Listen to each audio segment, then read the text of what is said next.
Hello guys, unique movie explainer চ্যানেলে তোমাদের সবাইকে স্বাগত জানাই। আজকে আমি রামচরণের নতুন মুভি গেম চেঞ্জার মুভিটি এক্সপ্লেন করতে যাচ্ছি। মুভিটিতে IMDb 6.2 আউট অফ 10 এবং গুগল ইউজাররা 82% ফ্রেশ বলেছে। মুভির শুরুতে আমরা অন্ধ্রপ্রদেশের মুখ্যমন্ত্রীকে দেখি। সে স্বপ্ন দেখে সে সিএম হওয়ার সময় শপথ করেছিল ভালো কাজ করার, কিন্তু সে এখন খারাপ কাজ করছে। এই ভেবে তার শরীর খারাপ হতে থাকে, এই জন্য তাকে হসপিটালে ভর্তি করে। এবং এখানে আমরা জানতে পারি তার দুটি ছেলে আছে। আসলে সিএম তাদেরকে দত্তক নিয়েছিল। তারপর সিএম ঠিক হয়ে যায় এবং সে তার দলের সাথে একটি মিটিং রাখে, যেখানে তার সমস্ত এমএলএ এবং মন্ত্রীকে ডাকে। আর এখানে সে তাদের বলে এখন থেকে সে আর খারাপ কাজ করবে না, এবং মন্ত্রী আর এমএলএদেরও খারাপ কাজ করতে মানা করে, আর কেউ করলে তাদের জায়গা এখানে থাকবে না। এটা শুনে সিএম এর ছোট ছেলে আন্নার অনেক টেনশন হয়, কারণ সে অনেক খারাপ কাজ করে। নেক্সট সিনে আমরা মুভির হিরো রামচরণকে দেখি, যার নাম এখানে রামনন্দন। সে এক আইএএস অফিসার, এবং এখানে আমরা জানতে পারি সে আইএএস অফিসার হওয়ার আগে আইপিএস অফিসার ছিল। আইএএস অফিসার হয়ে এসে বিশাখাপট্টনামে আসে এবং এসে সব খারাপ কাজ বন্ধ করে। যেমন যেসব বিজনেসম্যান খারাপ কাজ করে টাকা ইনকাম করে তাদেরকে থামায়, এবং যে অফিসার তাদের সাথ দেয় তাকে সাসপেন্ড করে দেয়। পরের সিনে আমরা সিএম এর ছোট ছেলেকে দেখি। সে তার লোকদের সাথে দেখা করতে যায় এবং তাদের কাজ করতে মানা করে। তার লোকটি বলে কি প্রবলেম হয়েছে, তখন আন্না বলে তার বাবা কাজ করতে মানা করেছে। নেক্সট সিনে আমরা রামকে দেখি। সে এক পার্টিতে যায় এবং তার বন্ধুরা তাকে বলে সে এখনো বিয়ে করছে না কেন। তখন রাম বলে সে কলেজে একটি মেয়েকে ভালোবাসতো, বিয়ে করলে তাকেই করবে, কিন্তু সে এখন জানে না ওই মেয়েটি এখন কোথায় আছে, কারণ ওই মেয়েটি তার সাথে কথা বলা বন্ধ করে দিয়েছে। তখন তার বন্ধুরা তার কাছে সবকিছু জানতে চায়, এবং এই সিনটা এখানে কাট হয়ে 10 বছর আগে যায়। 10 বছর আগে আমরা রামকে কলেজে দেখি। সে কলেজে অনেক পপুলার ছিল, কারণ সে যে খারাপ কাজ করতো তাকে ধরে মারতো। তারপর আমরা কলেজে কিছু ছেলেদেরকে দেখি, তারা কলেজে গাঁজা বিক্রি করছিল, এই জন্য রামনন্দন তাদেরকে মারতে থাকে এবং তাদের কাজ বন্ধ করে দেয়। তারপর রাম জানতে পারে কলেজে এক স্যার আছে যে মেয়েদের সাথে খারাপ ব্যবহার করত। এটা জানতে পেয়ে রাম কলেজে এক স্যারকে মারতে থাকে। তখন সেখানে তার মেয়ে আসে যার নাম দেবিকা, এবং সে তাকে থামায়। তখন সেখানে কলেজের অনেক স্টুডেন্ট আসে, তারা বলে এই স্যারটি ওই স্যার না যে মেয়েদের সাথে খারাপ ব্যবহার করত। তারপর তারা সেখান থেকে চলে যায়। এখানে রাম প্রথম দেখায় দীপিকাকে পছন্দ করে নেয়, এই জন্য সে তার পিছু সবসময় করতো। কিন্তু দীপিকা রামের রাগকে পছন্দ করতো না। তারা দুজন একসাথে থাকার কারণে একে অপরকে ভালোবাসতে শুরু করে, কিন্তু দীপিকা দেখে রামের রাগ কম হয় না, এই জন্য সে তাকে বলে এরকম রাগ দেখালে পুলিশ একদিন তোমাকে ধরে নিয়ে যাবে। তাই সে রামকে পড়াশোনা করে আইএএস অফিসার হতে বলে, আর তার রাগকে ক্রিমিনালদের দেখাতে বলে। এই কথা শুনে রাম রাজি হয়ে যায়, কিন্তু দীপিকা এখানে একটি শর্ত রাখে, যদি সে আইএএস অফিসার না হয়ে আইপিএস হয় তাহলে সে তাকে বিয়ে করবে না। এরপর রাম আইএএস এর পরীক্ষা দেয়, কিন্তু সে 6 নম্বরের জন্য আইপিএস হয়ে যায় আর পুলিশ ডিপার্টমেন্ট জয়েন করে। তারপর দীপিকা এই কথা জানতে পায় এবং সে এই শহর ছেড়ে চলে যায়। রাম তাকে অনেক খুঁজে, কিন্তু তাকে খুঁজে পায় না। তারপর কাহিনী প্রেজেন্ট টাইমে চলে আসে। এই কাহিনী শুনে রামের একটি বন্ধু বলে সে জানে দীপিকা এখন কোথায় আছে। তারপর রাম দীপিকার সাথে দেখা করতে যায় এবং সেখানে আমরা দীপিকাকে দেখি। রাম দীপিকাকে বলে সে আইএএস অফিসার হয়ে গেছে। এই কথা শুনে দীপিকা অনেক খুশি হয় এবং তারা দুজনে বিয়ের জন্য রাজি হয়ে যায়। নেক্সট সিনে রাম অফিসে আসে। তারপর আমরা জানতে পারি রাম সব খারাপ কাজ বন্ধ করে দিয়েছে, কিন্তু একজন আছে যে ইললিগাল ভাবে বালি আর মাটি চুরি করছে এবং সেগুলোকে বিক্রি করছে। এই জন্য রাম তার টিম নিয়ে সেখানে যায় এবং তাদের সবাইকে গ্রেফতার করে নেয়। তারপর আমরা জানতে পারি আসলে সেই লোকেরা যারা চুরি করছিল তারা আন্নার লোক হয়। এই জন্য আন্না রামকে তার বাড়িতে আসতে বলে, কিন্তু রাম মানা করে দেয়। এই শুনে আন্না অনেক রেগে যায়, তাই সে রামের কাছে যায় এবং সে রামের সাথে খারাপ ব্যবহার করতে থাকে আর তার সব লোকদের ছেড়ে দিতে বলে। এটা শুনে রাম বলে সে এটা করতে পারবে না। তখন আন্না বলে সে এই স্টেটের মিনিস্টার আর সিএম এর ছোট ছেলে, এবং সে খুব তাড়াতাড়ি সিএম হবে। এগুলো শুনেও রাম ভয় পায় না আর বলে সে তার মানুষদের ছাড়বে না। এই জন্য আন্না অনেক রেগে যায় এবং রামকে বলে সে তাকে ছাড়বে না। তারপর সেখান থেকে সে চলে যায়। নেক্সট সিনে রাম দীপিকার সাথে দেখা করতে যায়। তখন আমরা জানতে পারি দীপিকা বৃদ্ধাশ্রম চালায়। তারপর রাম ভিতরে যায় এবং সেখানে এক বৃদ্ধ মহিলার সাথে দেখা করে। তখন ওই মহিলাটি রামকে বলে সে সিএম কে জানে, এই জন্য সে সিএম এর সাথে দেখা করতে চায়। এই শুনে রাম ওই মহিলাকে বলে কালকে সিএম আসবে, এই জন্য সে সিএম এর সাথে তাকে দেখা করিয়ে দেবে। নেক্সট ডে রাম আর দীপিকা মিলে ওই মহিলাকে সেখানে নিয়ে যায় এবং সিএম এর সাথে দেখা করিয়ে দেয়। তখন আমরা দেখি সিএম যখন ওই মহিলাকে দেখে সে এই দেখে অবাক হয়ে যায় এবং আমরা বুঝতে পারি সিএমও ওই মহিলাকে চেনে। তখন ওই মহিলা সিএম কে কথা শুনতে থাকে আর বলে এই খারাপ মানুষ এবং সে সিএম হয়েও খারাপ কাজ করছে। এ শুনে সিএম এর ছোট ছেলে আন্না অনেক রেগে যায় এবং সে ওই মহিলাকে স্টেজ থেকে ধাক্কা দেয়।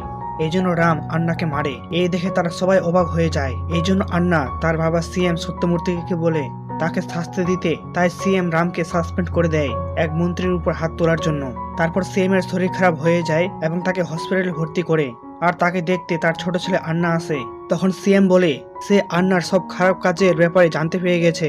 সে মানা করার পরেও আন্না সে কাজগুলো করছিল। এই জন্য সে এখান থেকে বের হলে তাকে মিনিস্টারের পদ থেকে সরিয়ে দেবে আর পার্টি থেকে বের করে দেবে। এটা শুনে আন্না অনেক রেগে যায়। এই জন্য সে সিএম সত্যমূর্তিকে মেরে ফেলে।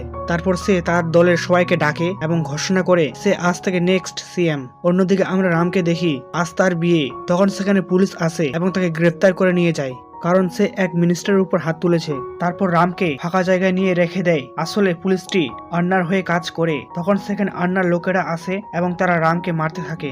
রাম বাধা অবস্থায় তাদের সবাইকে মারতে থাকে। রামকে যখন তারা মেরে ফেলবে তখন ওই পুলিশটি তাদের গুলি করে এবং রামকে বাঁচিয়ে নেয়। আসলে অন্যদিকে সিএম এর পিএ বলে সিএম মারা যাওয়ার আগে একটি ভিডিও রেকর্ড করে গিয়েছে। ভিডিওতে সিএম বলে সে বুঝে গিয়েছিল সে আর বেশি দিন বাঁচবে না, কিছুদিনের মধ্যে তার মৃত্যু হবে। এই জন্য সে চায় তার মারা যাওয়ার পর কালেক্টর রাম নতুন সিএম হবে। এই শুনে সিএম এর দুই ছেলে আর তারা সবাই অবাক হয়ে যায়। তারপর কাহিনী 20 বছর পর দেখি, তখন আমরা জানতে পাই সিএম কেন রামকে সিএম বানিয়েছে। ওই মহিলাটি যে দীপিকার বৃদ্ধাশ্রমে থাকতো সে আসলে রামনন্দনের আসল মা। এখানে আমরা রামকে ছোট অবস্থায় দেখি। তখন আমরা দেখি রামের বাবা আসলে রামের মতোই দেখতে, যার নাম এখানে অপর্ণা। আর সে সৎ এবং অনেস্ট মানুষ হয়। এই জন্য সে তার গ্রামে কোনো খারাপ কাজ হলে আন্দোলন করে সব খারাপ কাজ বন্ধ করে দেয়। এই জন্য তাকে গ্রামের লোকেরা সাপোর্ট করে। নেক্সট সিনে আমরা দেখি অপর্ণার গ্রামের মানুষরা তাকে ইলেকশনে দাঁড়াতে বলে এবং তাদের কাছে অনেক পাওয়ার আসবে আর তারা অনেক কিছু করতে পারবে। তখন আমরা জানতে পারি অপর্ণা কথা বলার সময় হকলায়। এই জন্য সে পার্টি তো বানায়, কিন্তু ভাষণ দেওয়ার জন্য তার বন্ধুকে বেছে নেয়। আর তার বন্ধু ছিল সত্যমূর্তি। সে ভাষণ দেওয়ায় ভালো ছিল, এই জন্য অপর্ণা তাকেই বলতে দিত আর তাকে সিএম এর জন্য ক্যান্ডিডেট বানিয়ে দেয়। এরপর অপর্ণার পার্টি অনেক সাপোর্ট পায়। এই জন্য অনেকেই ভাবে তারাই জিতবে, কিন্তু ইলেকশনের প্রচার করার জন্য টাকাও লাগে। কিন্তু অপর্ণার পার্টির কাছে বেশি টাকা ছিল না। এই জন্য কিছু বিজনেসম্যান সত্যমূর্তির সাথে দেখা করে এবং তাকে টাকা দেয় যেন সত্যমূর্তি সিএম হওয়ার পর তাদের সাহায্য করে। আর সিএম সত্যমূর্তির টাকাগুলো নিয়ে নেয়।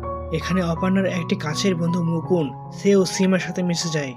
অন্যদিকে অপর্ণা এই কথাটি যখন জানতে পায় এই জন্য সে পার্টি বন্ধ করে দিতে চায়। আর এই কথাগুলো যখন সত্যমূর্তি আর মুকুন জানতে পায় তারা অনেক রেগে যায়। এই জন্য তারা দুজন মিলে অপর্ণাকে মেরে ফেলে। এইসব ঘটনা অপর্ণার স্ত্রী দেখতে পায়। এই জন্য সে তার ছেলেকে নিয়ে এখান থেকে চলে যায়। পর আমরা দেখি সত্যমূর্তি মুকুনকেও মেরে ফেলে, কারণ সে কোনো প্রমাণ রাখতে চায় না আর তার উপর যেন কোনো সন্দেহ না হয়। এই জন্য সে মুকুনের ছেলেকে দত্তক নিয়ে নেয়। তারপর কাহিনী প্রেজেন্ট টাইমে চলে আসে এবং এখানে এসব ঘটনা সিএম এর পিএ রামকে বলছিল। এই শুনে রামের মন খারাপ হয়ে যায়, কারণ সিএম তার বাবাকে মেরে ফেলেছে। তারপর রাম তার আসল মার সাথে দেখা করতে যায়। নেক্সট সিনে পার্টির সব লোক আসে এবং সিএম সত্যমূর্তির ইচ্ছা অনুযায়ী রাম নতুন সিএম হবে। তখন আন্না বলে সে সিএম হওয়ার আগে আইএস পোস্ট থেকে রিজাইন দিতে হবে, আর এটা তখনই সম্ভব আমি যখন তার উপর থেকে কেস তুলে নেব। আমি সিএম হলে তখন গোটা তুলবো।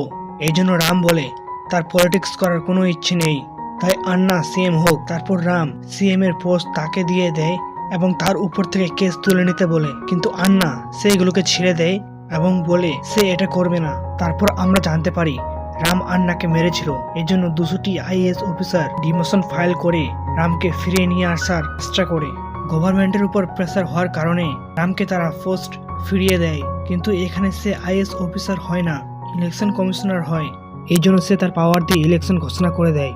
এই জন্য আন্না আর সিএম হয় না, তাকে সিএম হতে গেলে ইলেকশন জিততে হবে। অন্যদিকে আমরা দেখি আমার স্বপ্ন অনুযায়ী সে একটি পার্টি তৈরি করে আর সেখান থেকে ক্যান্ডিডেট হয় সিএম এর পিএ।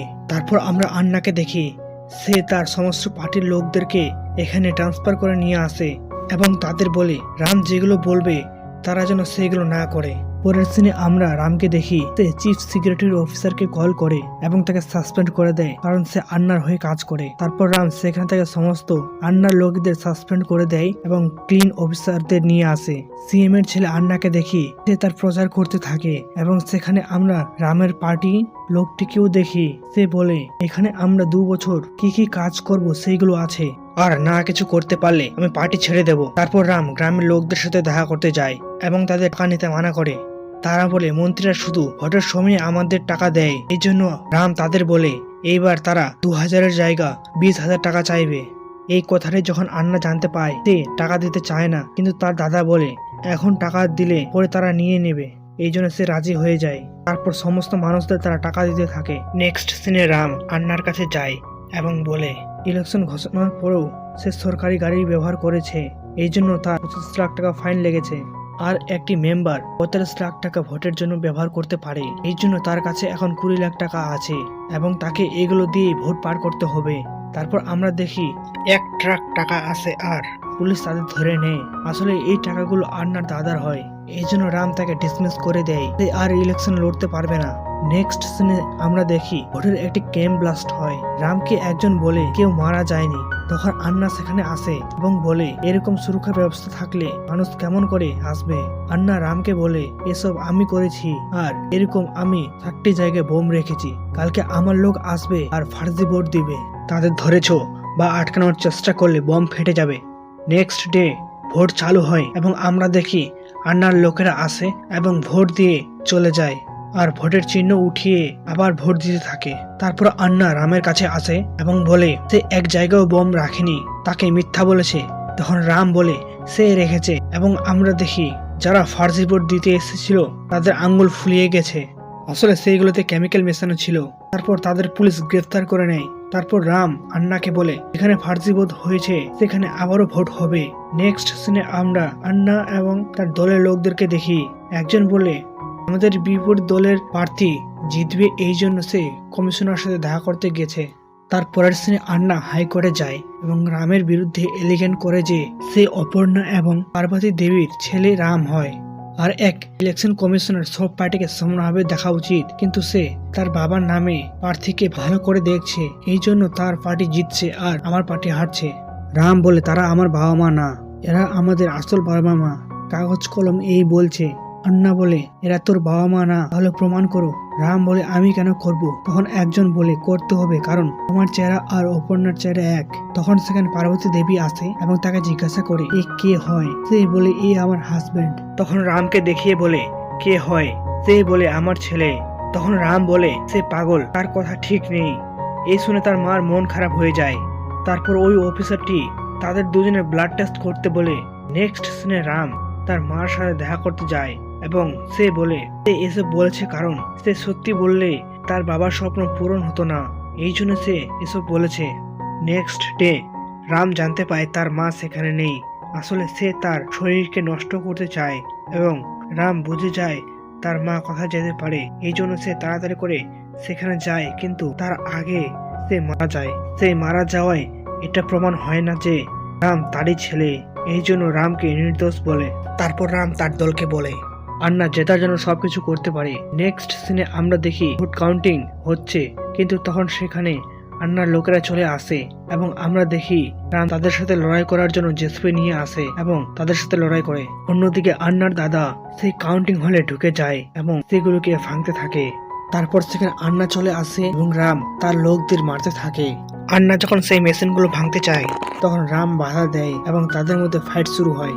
আন্না এখানে রামকে আহত করে দেয় এবং মেশিনগুলো ভাঙতে থাকে। রামকে যখন সে মারতে যাবে তখন রাম তাকে আহত করে দেয়। তারপর সেখানে পুলিশ চলে আসে আর আন্নাকে গ্রেফতার করে নেয়। তারপর ভোট ঘোষণা হয় এবং রামের বাবার পার্টি জিতে যায়। আর এই মুভিটি এখানে শেষ হয়ে যায়। মুভিটি যদি ভালো লেগে থাকে তাহলে লাইক, শেয়ার, কমেন্ট করতে ভুলবেন না এরকম নতুন নতুন ভিডিও পাওয়ার জন্য।